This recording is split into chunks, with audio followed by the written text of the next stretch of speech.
Hello friends, कैसे आप लोग। आशा करता है आप सभी अच्छे होंगे, मस्त होंगे, तंदुरुस्त होंगे और अच्छे से स्टडी करे होंगे। तो चलिए फ्रेंड्स, आज हम इस वीडियो में कराने वाले हैं क्लास 10th का हिंदी, जिसका दूसरे बुक का नाम है वर्णिका। हिंदी वर्णिका और हिंदी वर्णिका का हम चैप्टर 1 कराएंगे, जिसका नाम है दही वाली मंगमा।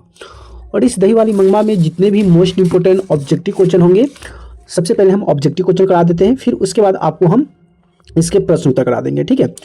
अगर इसको पढ़ना चाहते हैं तो कहानी, इसका जो सारांश होता है वो भी हम करा देंगे। लेकिन अगर हम बात बोले तो अगर आप बुक पढ़ लेते हैं सारांश का, यानी कि कहानी बुक जो होता है ना वर्णिका का, अगर वो खुद से आप पढ़ लेते हैं तो और बेनिफिट होगा। ठीक है। क्योंकि वही चीज़ अगर हम लोग पढ़ा देते हैं तो वीडियो थोड़ा सा लंबी हो जाती है और थोड़ा सा प्रॉब्लम हो जाता है। ठीक है। यानी हमें प्रॉब्लम हो जाता है, सभी को नहीं, क्योंकि हमें थोड़ा सा नेट में दिक्कत होता है। इसलिए हम उसको कोशिश करेंगे सारांश पढ़ा देंगे और आप कोशिश कीजिएगा कि बुक पढ़ लीजिएगा तो आपको बहुत बेनिफिट होगा। ठीक है। तो आज हम दही वाली मंगवा का जो इतने भी मोस्ट इंपोर्टेंट ऑब्जेक्टिव क्वेश्चन होंगे वो क्वेश्चन आपको इस वीडियो में हम करा देते हैं। ठीक है। तो वीडियो को लास्ट तक जरूर देखिएगा। चैनल को सब्सक्राइब नहीं किया तो चैनल को सब्सक्राइब जरूर कर लीजिएगा, बेल आइकन को दबा दीजिएगा ताकि हमारे जितने भी नए वीडियो आप तक पहुंचता रहे। तो चलिए यहाँ से वीडियो को स्टार्ट करते हैं।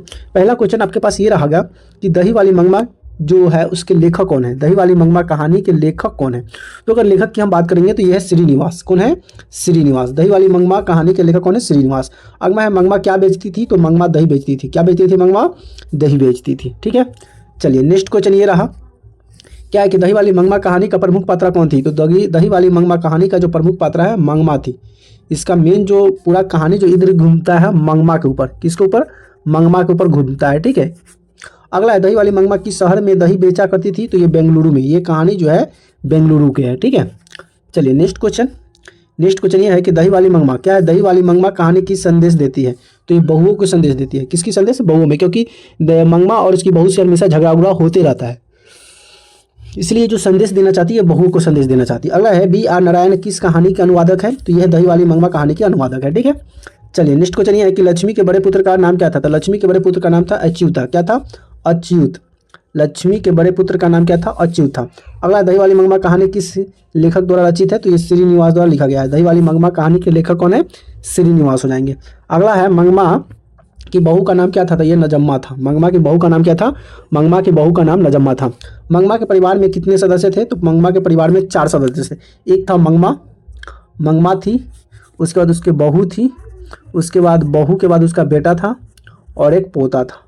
कितना क्या था? पोता। यानी कि 4 सदस्य थे। मंगमा के परिवार में कितने सदस्य थे? 4 सदस्य थे। याद रहेगा।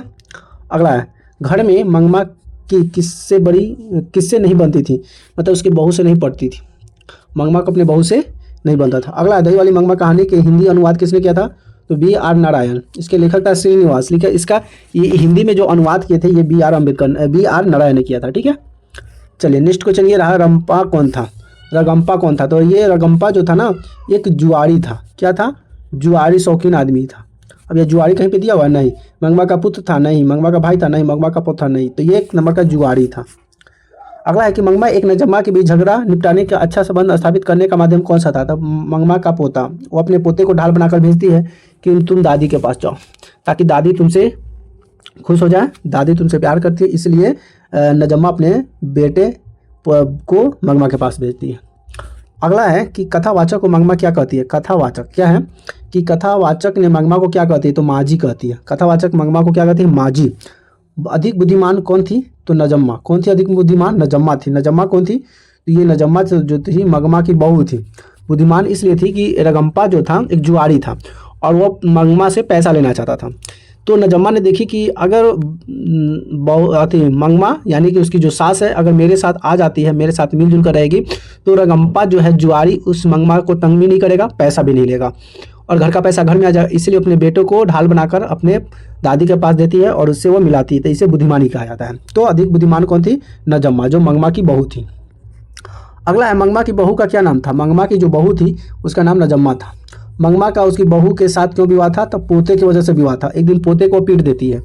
नजम्मा जो है अपने बेटे यानी कि बेटे को पीटती है, तो जिसमें मंगमा जो है गुस्सा हो जाती है। मतलब वो पोते से बहुत प्यार करती है और भाड़ा बुरा बोल देती है, इसीलिए नजम्मा और मंगमा में झगड़े का विवाद हो जाता है। मंगमा रंपा से चाहता था। मंगमा से रगंपा जो था, रगंपा मंगमा से क्या चाहता था? धन दौलत। जब वो दही बेचकर आती थी तो उसके पास पैसा हुआ करता था, जब पैसा था तो वह सोचता था रंगम्पा कि इसे पैसा हम ले लेते हैं, कुछ कर्जा उर्जा मांग के, उसके पास तो है नहीं कुछ करने के लिए, तो वो लेना चाहता था, इसीलिए वो धन के लालच था उसे। दही वाली मंगमा कहानी का प्रमुख पात्र कौन है? मंगमा ही है। चलिए नेक्स्ट क्वेश्चन।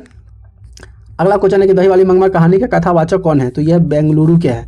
कहाँ की है? बेंगलुरु की कहानी है। दही वाली मंगमा कहानी की संदेश देती है, तो बहुओं की संदेश देती है कि मिलजुल कर रहना चाहिए, साथ से नहीं लड़ना चाहिए। अगला श्रीनिवास का पूरा नाम था मस्तवी वेटेंसन अयंकर था। दही वाली मंगमा कहानी का कहानीकारक कौन थे? श्रीनिवास थे। ठीक है, चलिए और यहाँ से लास्ट और आखिरी क्वेश्चन है कि दही वाली मंगमा के लेखक कौन है? श्रीनिवास है।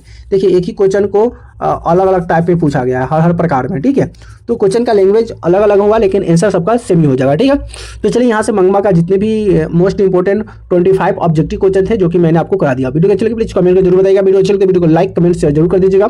फिर मिलते हैं नए टॉपिक में, नए वीडियो में, नए टॉपिक के साथ। तब तक के लिए जय हिंद, वंदे मातरम।